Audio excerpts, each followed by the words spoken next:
አዲሱ ባለቤት አቶ አዶናይ ብላችሁ ጥሩኝ።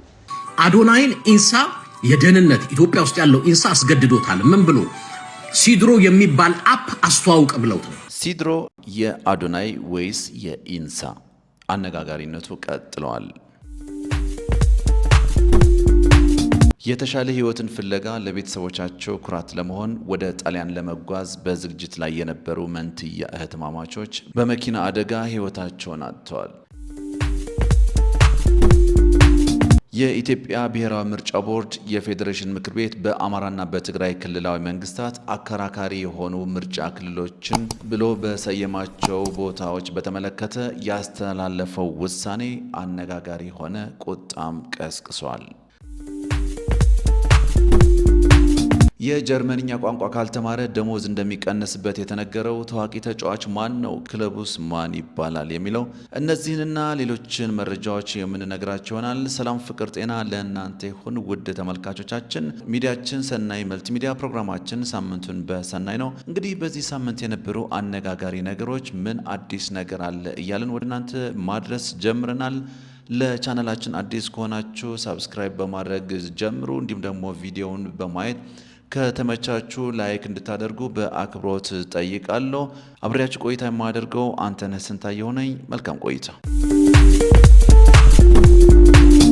እጅግ አሳዛኝ የሆነ ልብ ሰባሪ መርዶ በሲዳማ ክልል በአለታ ጩኮ ወረዳ ተወልደውና አድገው ለቤተሰቦቻቸውና ለአካባቢያቸው ብሩህ ተስፋ የነበሩት መንትያ እህትማማቾች ሰላማዊት ጥላሁንና ሳምራዊት ጥላሁን በአሰቃቂ የመኪና አደጋ በአንድ ሳምንት ልዩነት ውስጥ ህይወታቸው ማለፉ ተሰምቷል። እነዚህ ታታሪ ወጣቶች የተሻለ ህይወትን ፍለጋ ለቤተሰቦቻቸው ኩራት ለመሆን ወደ ጣሊያን ለመጓዝ በዝግጅት ላይ የነበሩ ሲሆን የጉዟቸው የመጨረሻ ምዕራፍ ላይ ደርሰው ሳለ ይህ ድንገተኛ አደጋ ህልማቸውን ቀጥፎታል። እንግዲህ ከቀናቶች በፊት ሳምሪ በአደጋው ህይወቷ አልፎ ነበረ።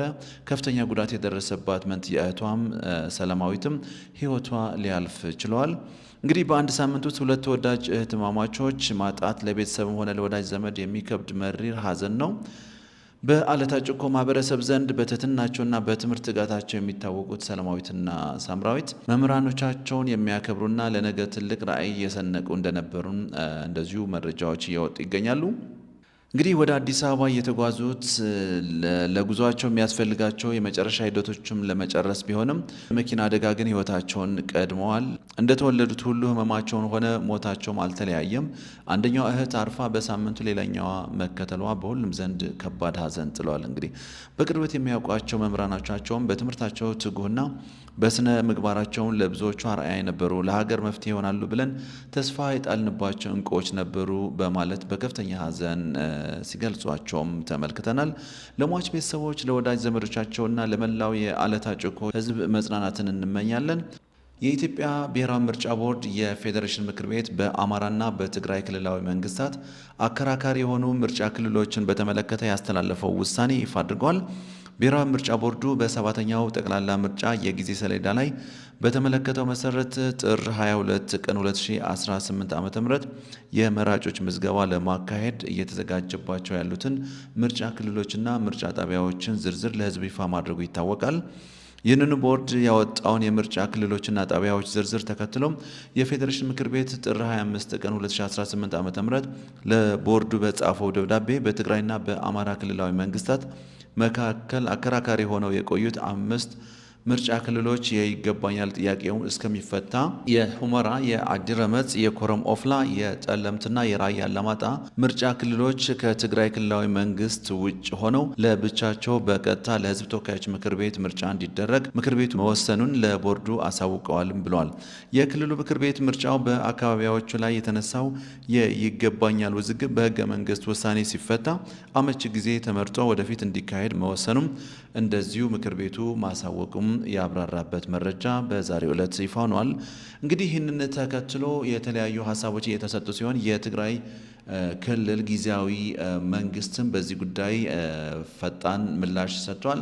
ይህንንም ህገ መንግስት እንደተጣሰና እንዲሁም ደግሞ የፕሪቶሪያ ውልም እንደተጣሰ የገለጸበት በትግራይ ክልል የሚገኙ ሚዲያዎችን አሁን የገለጹበት ሁኔታ አለ። የተለያዩ አክቲቪስቶችም እንዲሁም ደግሞ የሚመለከታቸው አካላት በዚህ ጉዳይ ላይ መግለጫ እየሰጡ ይገኛሉ። እንግዲህ ይህንን ህገ መንግስት የሚጥስና የፕሪቶሪያ ውልም የሚጥስ ነው፣ ወደ አልተፈለገ ግጭት እንድንገባም የሚቀሰቅስ ነው ሲሉም ነው እንግዲህ የገለጹት። ይህንን ይመስላል መረጃው። ወደ ሌላኛው መረጃችን ስንገባ እንግዲህ ሲድሮ የአዶናይ ቲክቶከሩ አዶናይ አዲስ አፕሊኬሽን ልክ እንደ ቲክቶክ ለኢትዮጵያውያን ተብሎ የተሰራ ኢትዮጵያውያንን ይጠቅማል፣ ኢትዮጵያውያንን ገንዘብ ይሰሩበታል ብሎ እንግዲህ ቲክቶከሩ አዶናይ ይህንን በዚህ ሳምንት ነበረ ያስተዋወቀው።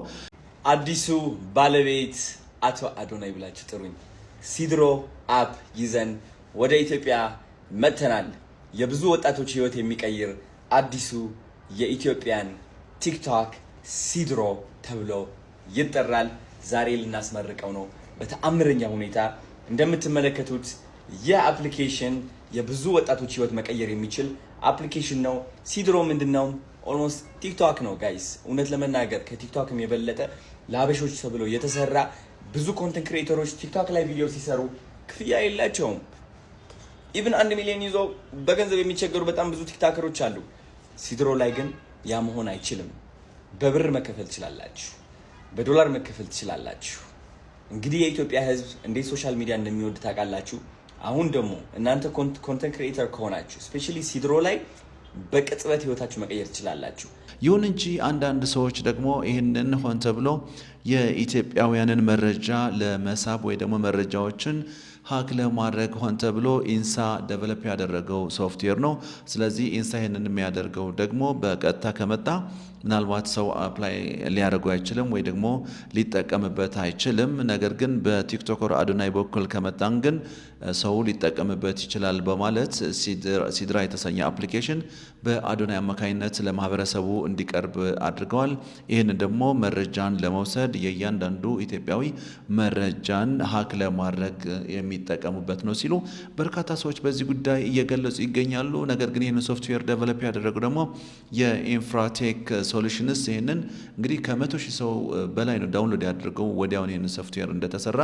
እንግዲህ አዶናይ ደግሞ እንደገለጹት ይህንን ብዙ ሰዎች ልክ እንደ ቲክቶክ እነሱ ራሳቸውን በሚያገኙት ቪው ተጠቃሚ የሚያደርግ ሰዎችም የሚሰጧቸው ጊፍቶች እንደዚሁ ጊፍቶችን ወደ ብር የሚቀየርበት ሲስተም እንደሆነና ለኢትዮጵያውያን ተብሎ የበለጸገ ሶፍትዌር እንደሆነ ምንም ስጋት እንደሌለበት ነው የተገለጸው።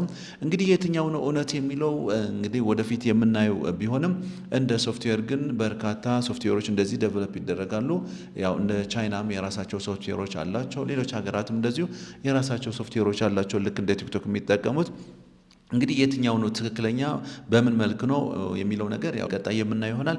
እስቲ ስለዚህ የሚወራ ነገር ይሄንን ሐሳብ ላካፍላችሁና የእናንተ ሐሳብ አስተያየት ደግሞ ምንድነው የሚለው ነገር በኮሜንት ሴክሽኑ አሳውቅን። ይሄንን የሚሰማ በሙሉ ሼር እንዲያደርገው ትልቅ ማስጠንቀቂያ ነው። አዶናይን ኢንሳ የደህንነት ኢትዮጵያ ውስጥ ያለው ኢንሳ አስገድዶታል። ምን ብሎ ሲድሮ የሚባል አፕ አስተዋውቅ ብለውት ነው። ሲድሮ በኢንሳ የደህንነትና በቻይናዎች የተሰራ አፕ ነው።